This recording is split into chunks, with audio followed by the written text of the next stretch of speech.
Hello, my name is Carrie Caudle, and welcome to Read Aloud with Miss Caudle. Today we are reading the classic book, The Lorax. Enjoy! The Lorax by Dr. Seuss.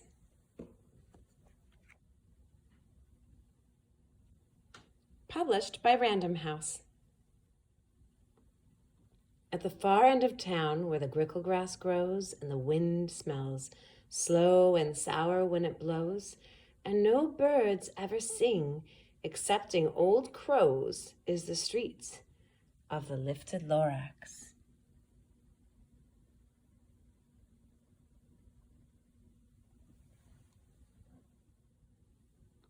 And deep in the grickle grass, some people say, if you look deep enough, you can still see today where the Lorax once stood just as long as it could before somebody lifted the Lorax away. What was the Lorax?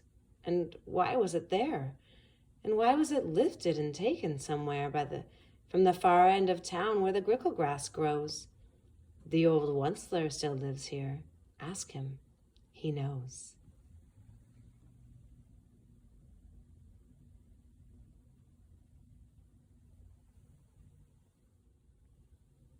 You won't see the Onceler. Don't knock at his door. He stays in his lurkum on top of his store. He lurks in his lurkum cold under the roof, where he makes his own clothes out of muffered moof. And on special dank midnights in August he peeks out of the shutters, and sometimes he speaks and tells how the Lorax was lifted away. He'll tell you, perhaps, if you're willing to pay.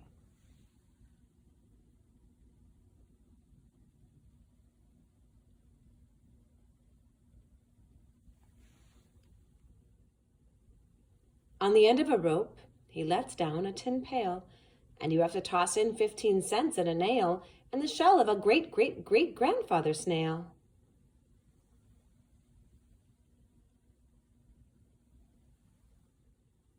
Then he pulls up the pail, makes a most careful count to see if you've paid him the proper amount. Then he hides what you've paid him away in his snurve, his secret strange hole in his groovulous glove. Then he grunts, I will call you by whisper my phone, for the secrets I tell, or for your ears alone. Slop! Down slups the whisper-ma-phone to your ear, and the old Onceler's whispers are not very clear, since they have to come down through a snurgly hose, and he sounds as if he had smallish bees up his nose. Now I'll tell you, he says with his teeth sounding gray, how the Lorax got lifted and taken away. It all started back, such a long, long time back.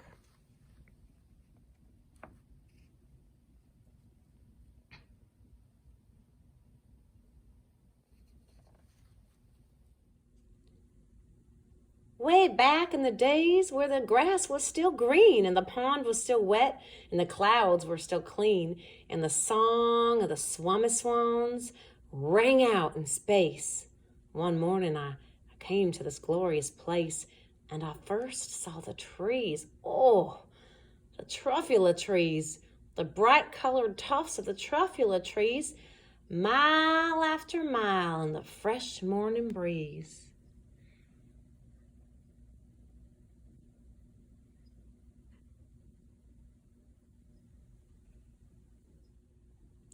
And under the trees, I saw brown barbaloots frisking about in their barbaloot suits as they played in the shade and ate truffula fruits.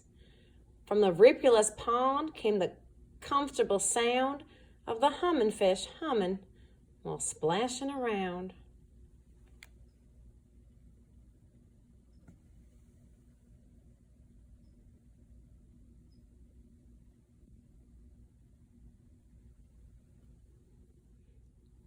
But those trees, those truffula trees. All my life I've been searching for trees such as these. The touch of their tufts was much softer than silk, and they had the sweet smell of fresh butterfly milk. I felt a great leap and a joy in my heart. I knew just what I'd do. I unloaded my cart.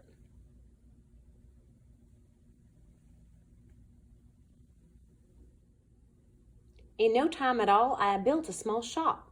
Then I chopped down a truffula tree with one chop. With great skillful skill and with great speed of speed, I took the soft tuft and I knitted a thneed.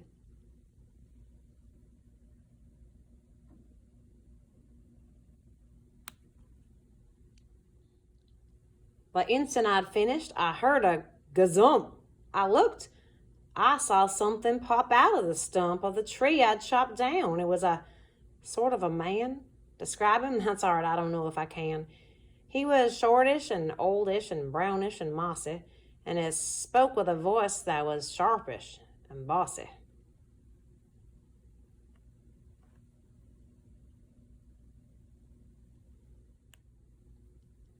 Mister, he said with a sawdusty sneeze, I am the Lorax. I speak for the trees.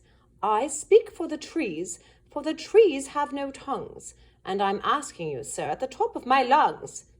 He was very upset as he shouted and puffed, What's that thing you've made out of my truffula tuft?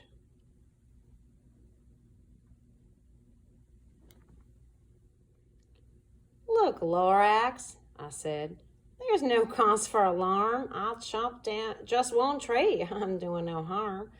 I'm being quite useful. This thing is a thneed. A thneed's a fine something that all people need. It's a shirt, it's a sock, it's a glove, it's a hat, but it has other uses, yes.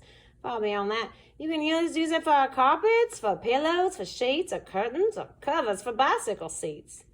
The Lorax said, Sir, you are crazy with greed. There is no one on earth who would buy that fool thneed.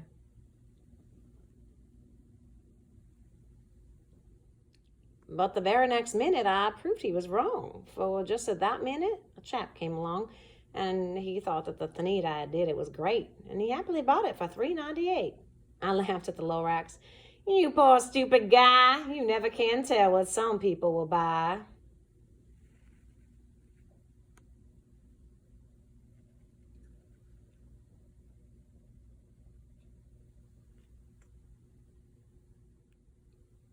I repeat, cried Lorax, I speak for the trees.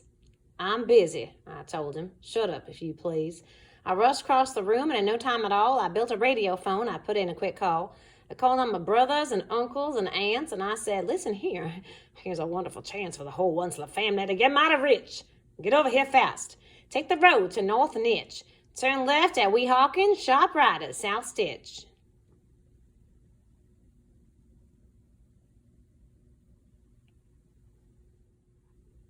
And in no time at all, the factory I built, the whole Onceler family was working full tilt. We were all knitting thneeds just as busy as bees to the sound of the chopping of truffula trees.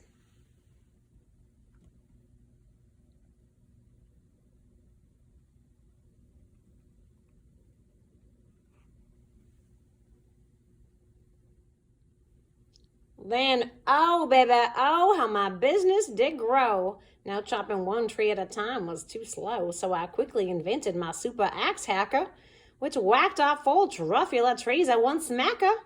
We were making thneeds 4 times as fast as before, and that Lorax, he didn't show up anymore.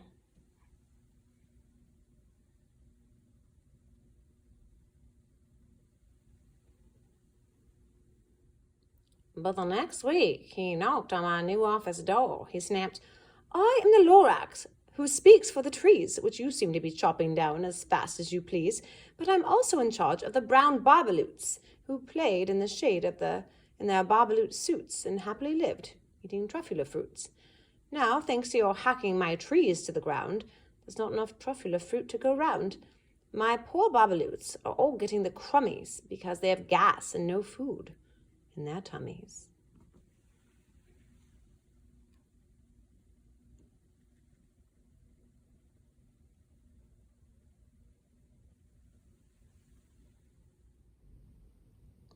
They love living here, but I can't let them stay. They'll have to find food, and I hope that they may. Good luck, boys, he cried, and he sent them away. I, the Onceler, felt sad as I watched them all go, but business is business, and business must grow, regardless of crummies and tummies, you know.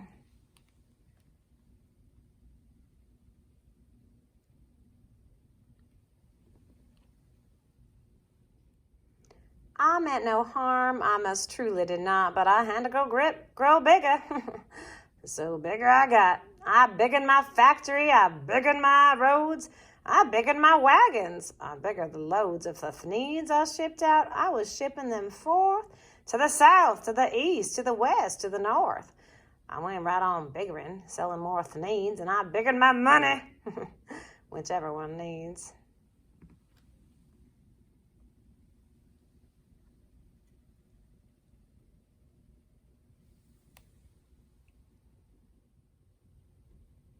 Then again he came back. I was fixing some pipes.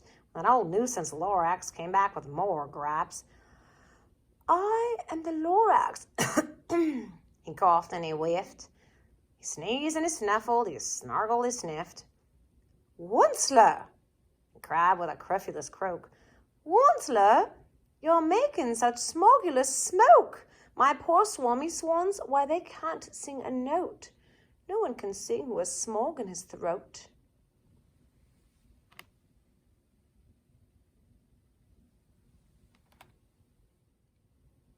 And so, said the Lorax,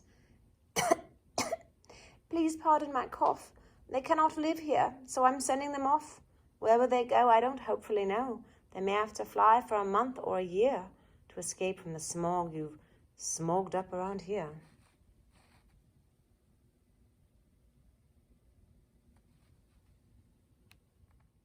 What's more, snapped the Lorax, his dander was up, let me say a few words about gloppity-glop. Your machinery chugs on all day and night without stop, making gloppity-glop and also sloppity-slop.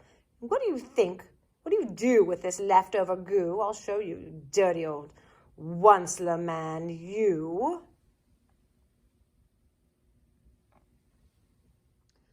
You're glomping the pond where the humming fish hummed. No more can they hum, for their gills are all gummed, so I'm sending them off. Oh, the future is dreary. They'll walk on their fins and get woefully weary in search of some water that isn't so smeary.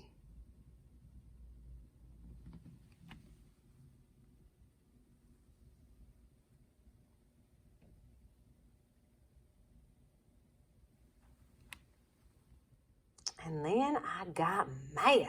I got terribly mad. I yelled at the Lorax. Now listen here, Dad. All you do is yap, yap and say bad, bad, bad, bad. Well, I have my rights, sir, and I'm telling you, I intend to go on doing just what I do. And for your information, you Lorax, I'm biggering and biggering and biggering and biggering, turning more truffula trees into needs, which everyone needs.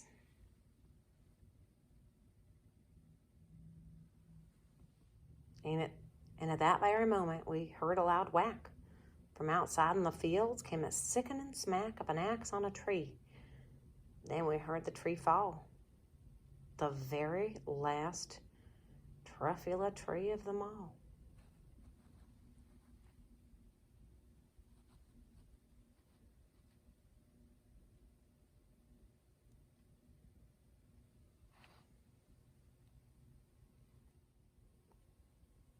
No more trees, no more needs, no more work to be done. So in no time, my uncles and aunts, everyone, all waved me goodbye. They jumped into my cars and drove away under the smoke-smuggered stars. Now all that was left beneath the bad-smelling sky was my big empty factory, the Lorax, and I.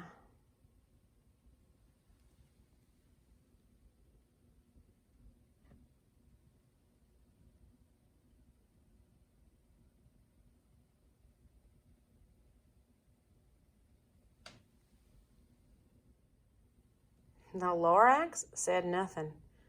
Just gave me a glance. Just gave me a very sad backward glance. And as he lifted himself by the seat of his pants. And I'll never forget the grim look on his face when he hoisted himself and took leave of this place through a hole in the smog without leaving a trace.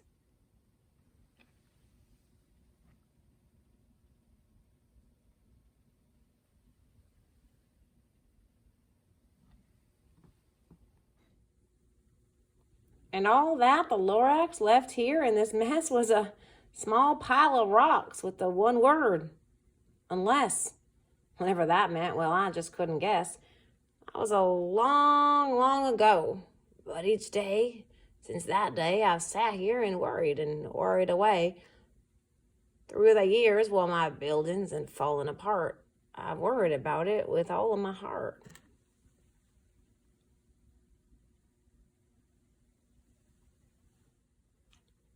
But now, says the Onceler, now that you're here, the word of the Lorax seems perfectly clear. Unless someone like you cares a whole awful lot, nothing is going to get better. It's not.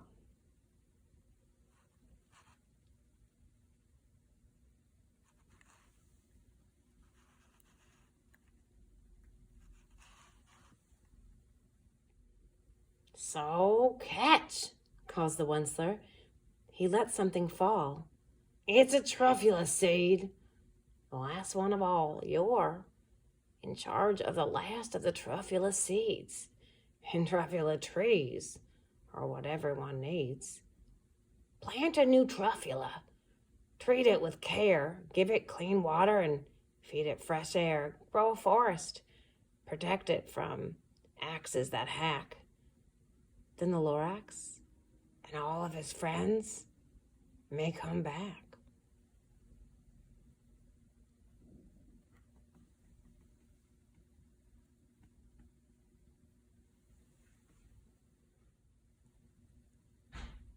That was The Lorax. You know, I listened to this book when I was a little kid, and now I read it to my own children and to my students. And it's just as relevant today as it was the decades ago when it was written. We need to take care of our environment. Otherwise, if we only focus on money and things, we're going to ruin this beautiful planet that we live in. Now, the Lorax is a made-up character, but people can stand up for our environment and make a difference too. What will you do to help protect our Earth? Take care of each other.